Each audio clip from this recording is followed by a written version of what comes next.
Greetings and welcome to Flanigan's Ecologic. I am your host, Ted Flanigan, and today it's Doug Foy, the former president of the Conservation Law Foundation in Boston, Massachusetts. He then went on to take a position in the state government in Massachusetts under Governor Mitt Romney. He's been running a firm called Serrafix for a number of years, consulting on environmental, energy, transportation, and climate issues. He serves on a number of board of directors, and he's been awarded with a number of awards of great accomplishment. So delighted to have Doug on the show today. Hey, Doug, welcome to the podcast. Great to see you. Oh, it's nice to be here. Thanks, Ted, and thanks for inviting me. Well, and where are you sitting right now as we speak? Are you in Boston? I'm sitting in my office in Boston, downtown Boston, looking out at the Boston Harbor. It's outside my front window. I've been to your place, and I remember the great view that you have there. Yeah. I can picture it. How great! So, what are you up to today or this week? What's current? Well, I got back to Boston the end of last week. I've been in Montana, where I have a place, and skiing and hanging out in the mountains. I came back. I've been sort of rebooting a bunch of things going on in the businesses, and but this morning, actually, I did something wonderful. I've just joined the board of a local organization, Community Rowing. I have a long history of rowing, and among other things. And there's this wonderful organization in Boston on the Charles River that is built around the premise of making rowing available to all the kids in the city of all stripes and sizes. And they had a erg contest today for the middle school kids in Boston. 1,200 kids racing on ergometers at the New Balance track, which is this huge facility in Boston. And it was, I'll tell you, the energy level, the vibrancy in this place was like, it just lit you up. And I spent a couple hours there just hanging out and helping. But it was, I mean, these kids were just totally cranked up. These are middle school kids, 5th grade, 6th grade, 8th grade. It was great fun, and it's something I'll be involved in. How does that work? I mean, I thought they're rowing. What's the connection here? They're rowing, but there's some sort of a track that they're on? No, they're on an ergometer. So they're the machines that are the classic sort of worldwide rowing machine, state-of-the-art rowing machines built by a company in Vermont, owned by a couple of brothers in Vermont, called the Concept 2 ergs and ergometers. And they're an elegant, incredibly sophisticated machine that has computer reads on it, so it can tell you exactly how you're doing. So everybody from Olympic quality athletes who train on these things to kids who've never been on them can row and can compete against each other. They had like 50 ergometers. So they had these schools racing against each other. And there's a huge message board literally tracking who's winning in these races based on the digital reads from these computers. So It's really quite the scene. There are world championships on indoor rowing now on these machines. Yeah. And it just so happened that it was in this huge athletic facility that New Balance has built in Boston that they make available to the community. So that's what I did this morning. I suppose it has something to do with environmental stuff because it's on the Charles River ultimately, and that's part of the experience. But for me, just seeing these kids just lit on fire was really made you feel young again. That's for darn sure. Yeah, I thought you were going to answer with some sort of erudite discussion of some environmental law proceeding. No. But while we're at it, because I didn't know this until I was doing a little bit of poking around in your resume this morning, but I didn't realize that you had been an Olympian. Rowing, were you in the 8 in the Mexico Olympics in 1968? No, I was on the team. I was actually an alternate in the 4. We had a 4 without coxswain, and so was Mexico. And we had made the team. Then we trained in Colorado, actually in the Black Canyon of the Gunnison at altitude. So we trained there, and then Mexico City, and then I was on the national team the following year that went to Austria for European championships and whatever. So, and I had rowed in college. I had never rowed before I went to college, actually. I walked on as something to do in the winter to stay in shape because I had been playing. I walked onto the football team And then my roommate decided after we played football in the fall that we should do something to stay in shape. And we went on to the rowing team, and it became quite a passion. I still row.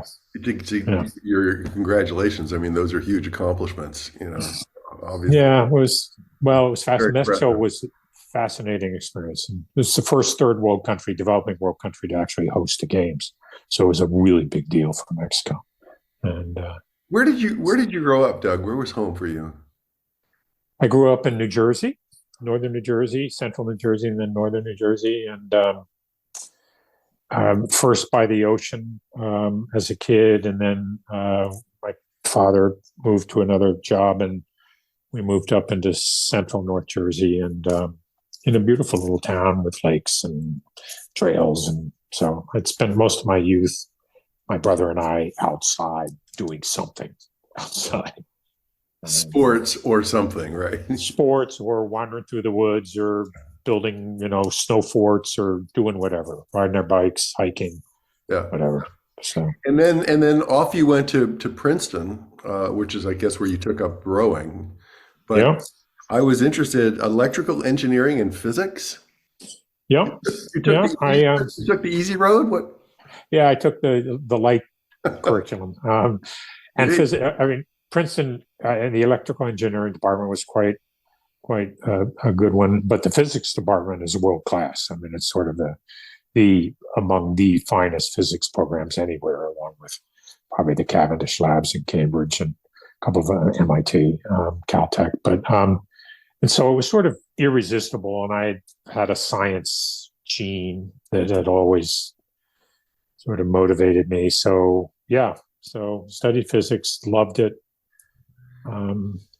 Rowed, played football, had a great time. Loved being at Princeton, and then I ended up going to Cambridge on a fellowship. And but I was ultimately too argumentative to be a scientist. And so I ended up applying to law school. I applied to one law school. I'm in Cambridge on a Churchill fellowship, and I applied to Harvard and figured, what the heck, I'm going to give it a shot. And I took the law boards and came back and went to law school. And did you envision that how are you going to focus that law degree? Did you have a plan or a Well, I think there was always this the wiring diagram in me to be focused on environmental issues. I grew up with my father was a huge gardener, so we spent a lot of time gardening and doing things out in the ground. And my maternal grandmother, was a birder, and I still can identify. She started teaching me about birds when I was 4 years old. I have one of the original Roger Tory Peterson books. I can still recognize birds that I've never seen before. I literally see a bird go by, and I know what that bird is. And so I think that there was something that always drew me to the natural world, and physics was part of that, because it's the sort of ultimate science of describing why the world works the way it works. And then going to law school, I was pretty early on headed toward environmental stuff. I took the very first environmental law course that Harvard Law School ever offered, taught by Larry Tribe, who became a famous constitutional lawyer. But at the time, he was a young professor there, and he taught that course, and so that sort of headed me off in that direction. And then I met you when you were the head of Conservation Law Foundation. But right. Were there stops before that after law school, or did you go directly to CLF? No, I didn't. I went to a downtown law firm in Boston, a really good one, a very elite quality firm, small, Hill and Barlow, which produced a whole bunch of people that became expatriates. Governors. Bill Weld was there. He became governor of Massachusetts. Mike Dukakis was there. He became governor of Massachusetts. There were people that just sort of sprung out of this firm and went into public service and public interest stuff. I was there for a couple of years, learned the tools of litigation and other things. And then I went, and I think I was the second paid employee at the Conservation Law Foundation. And the executive director, who was an unsalaried volunteer, a terrific guy. And when he left, the board had to decide which of the two people there should run the place. Was it like a big, and so I ended up getting that job, and then we built COF into what it became. And what did it become? Well, it's a passionately regional organization. It focuses on New England, the 6 New England states. And we did cases all over the country. I was involved in Alaskan oil drilling and other things because of things we did in New England that then became models for elsewhere in the country or the world. But the organization started out as there were 2 of us, then 3 of us, then 5 of us, then 10, then 20, then 50, then 100. It started out as a law organization founded originally to do land conservation and to work with land trusts and stuff around New England. And when I took over as executive director, shortly after I took that job, the federal government announced that it was going to drill for oil on Georges Bank, the fishery in New England. And the organization had never litigated anything. There were literally only 3 lawyers there. And we challenged that. The board was pretty nervous about that. And we were taking on the federal government, the Justice Department, the oil industry.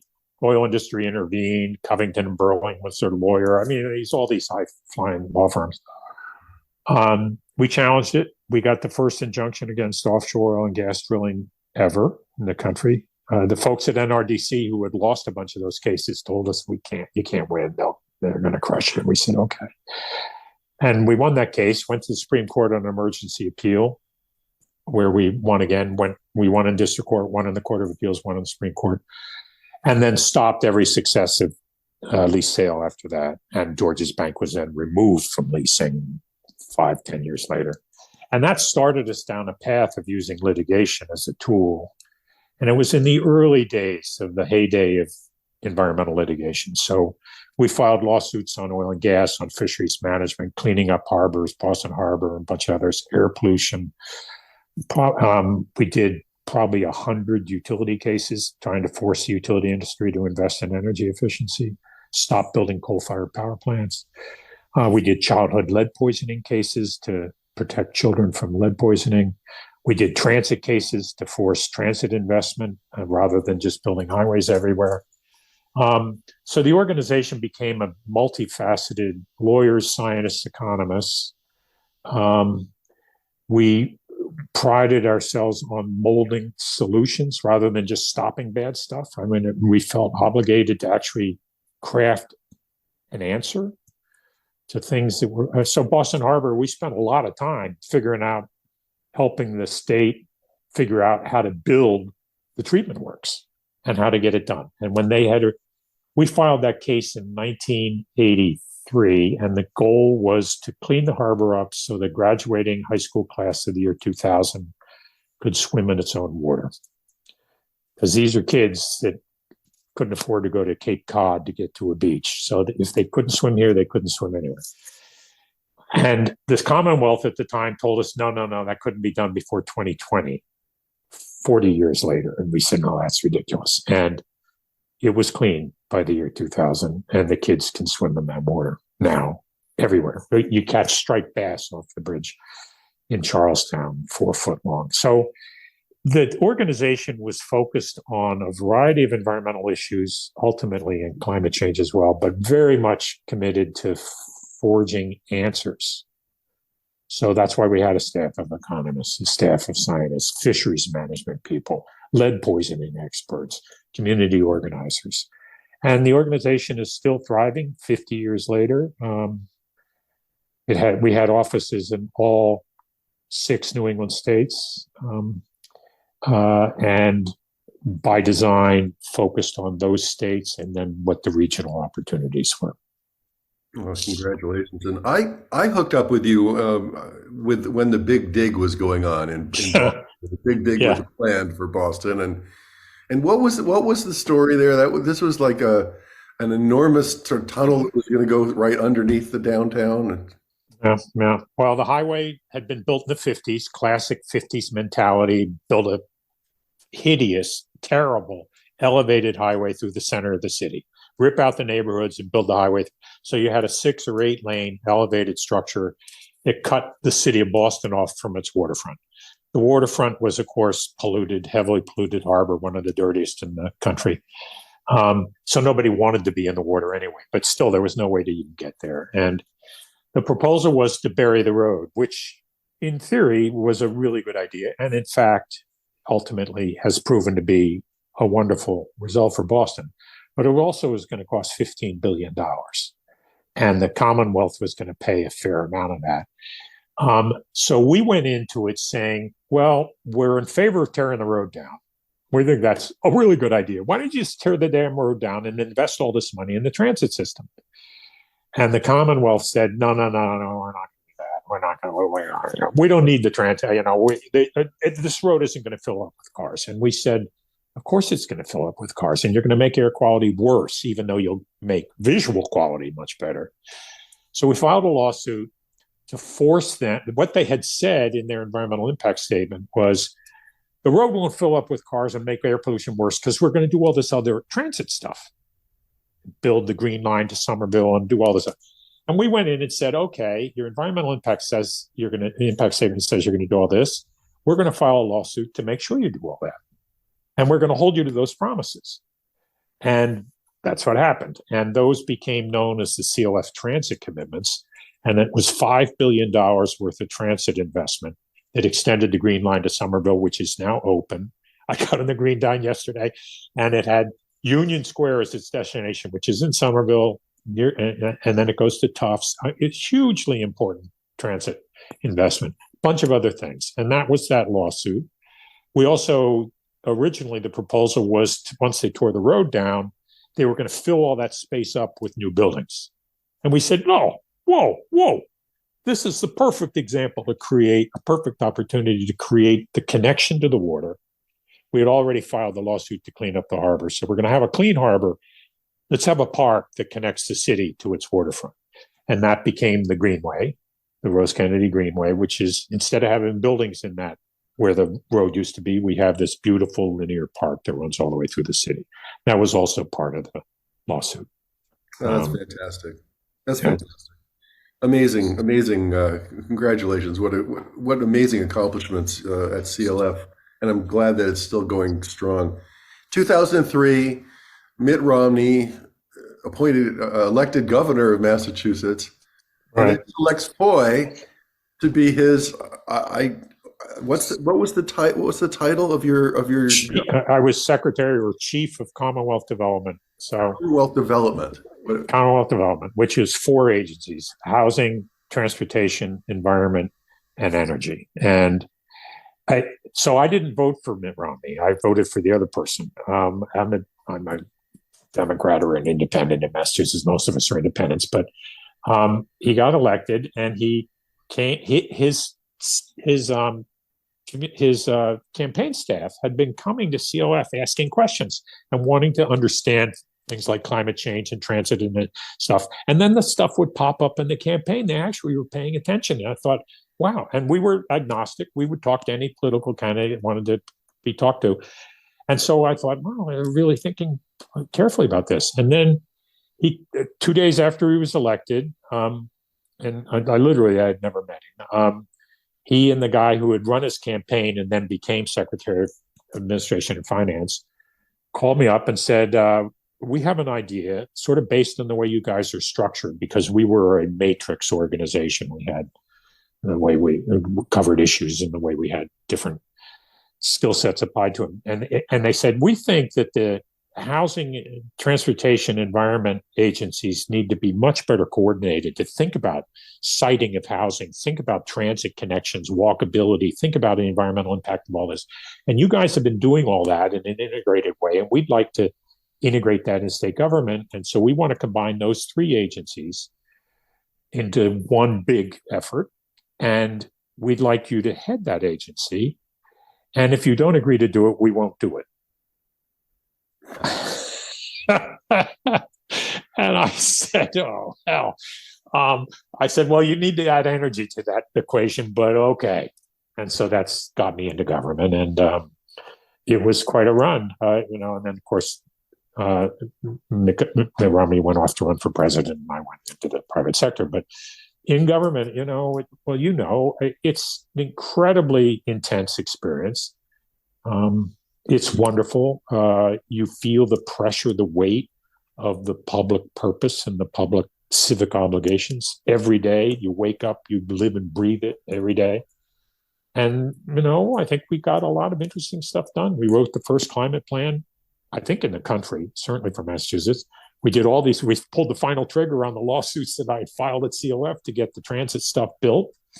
We did a whole pile of stuff on integrating housing and school siting and walkability into the way Commonwealth money was spent. It was a wonderful experience. I recommend government to anyone who's had the chance, particularly later in their career when they can get into a fairly high level. Really something. And what about RGGI, the Regional Greenhouse Gas Initiative? It sounds like you spearheaded that, or you were able. Maybe this goes back to all your connections when you were at CLF. You're already working with all these states, right? Yeah, no, we did RGGI. It was a combination effort amongst a bunch of states. Gina McCarthy, who then went on to go to EPA and then be climate czar for the president, Biden. We had a bunch of people in my agency who were babysitting the different agencies who were in the big agency. So, and Gina was in charge of the environmental agency to oversee it. And then I had secretaries in charge of each of those who reported to me. And then she went to Connecticut. So she was carrying the flag in Connecticut. Turns out that Brad Campbell was in New Jersey, who now heads CLF.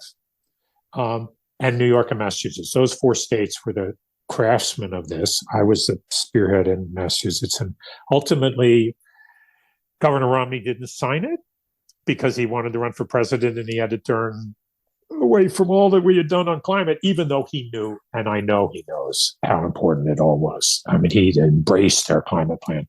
And ultimately, I knew the next governor would sign it. So, yeah, RGGI was a work of serious effort by all the states, but certainly those four were the pivotal players that got it done. Fundamentally, this was an organization or an agreement amongst these states that they could allow carbon trading between them.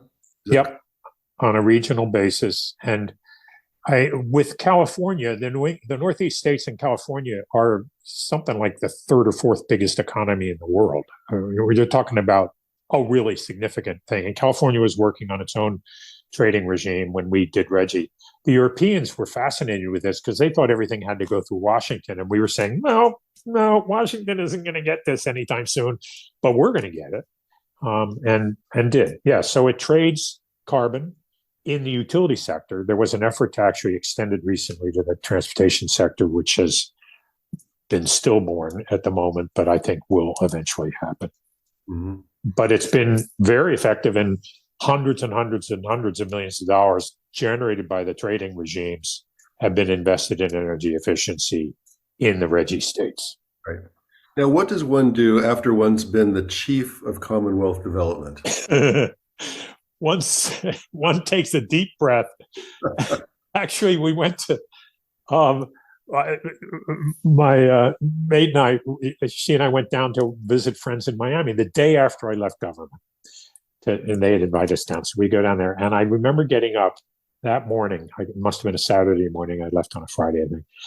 Got up on a Saturday morning and I picked up the Miami Herald paper and opened it up and realized I actually don't have to worry about anything that I'm going to read this paper today. Because when you're in government, every day you pick up the paper and something happens that you didn't expect, or don't surprise me, and there were always surprises. And I remember the feeling of, well, that's sort of a relief. I don't have to worry about this right now. And then I went into the private sector, and we set up a consulting business, and then we launched a series of companies. I'm a big believer that the three major players in climate change, you know this really well, you've been in it, the advocacy groups that have to be pounding on the door and demanding better performance, government, which has an enormous role to play in cleaning up our act and dealing with the climate challenge. But ultimately, scale is going to happen in the private sector. We need companies to be embracing these targets, to be making a lot of money, pursuing the right things, doing good and doing well. So I ended up in the private sector helping a series of companies that are focused on climate change agendas. We launched a couple. I was on the board of several, and that's where I spend most of my time now. I'm on a bunch of nonprofits as well, but I'm a huge believer that private enterprise has got to fully engage to solve the climate crisis. Right. And I noticed, I know you've been involved with Ameresco. You've been on the board for a number of years. Green Are You, my friend Rob Pratt's company. What is Rainbank? I hadn't heard of it. Rainbank, well, that's still a startup phase, but it's working away. Rainbank is a stormwater management company, urban stormwater management, and it works on the principle that if you can deal with the peak flows, you can save a lot of capital that otherwise has to be invested in pipes and treatment works. So the question of how to shave the peaks in a big storm event becomes an enormously interesting opportunity. And Rainbank's principal goal is to use flat surfaces, whether they're roofs or parking lots or others, as places. If you put controls on the rain pipes coming off the flat roof, you can hold 2 inches of water in that roof and serve as a storage facility for an hour, 2 hours, until the system can catch up with the flows, and then you release the water. And that's the strategy under Rainbank. Literally, storm surge storage. That's fascinating. Accumetrics? Accumetrics it was a fuel cell company. It sold its fuel cell side. It is now a smart battery, ruggedized battery company. And of course, batteries become an increasingly important part of our future. So that's a very high-tech battery company. And the other company we started, Renew Energy Partners, is a energy efficiency finance company. So it raises private capital to invest in efficiency measures in other people's buildings. So right now you're serving on, I'm guessing, 7 or 8 boards? It seems that, yeah. I was trying to retire and I'm doing a really crappy job.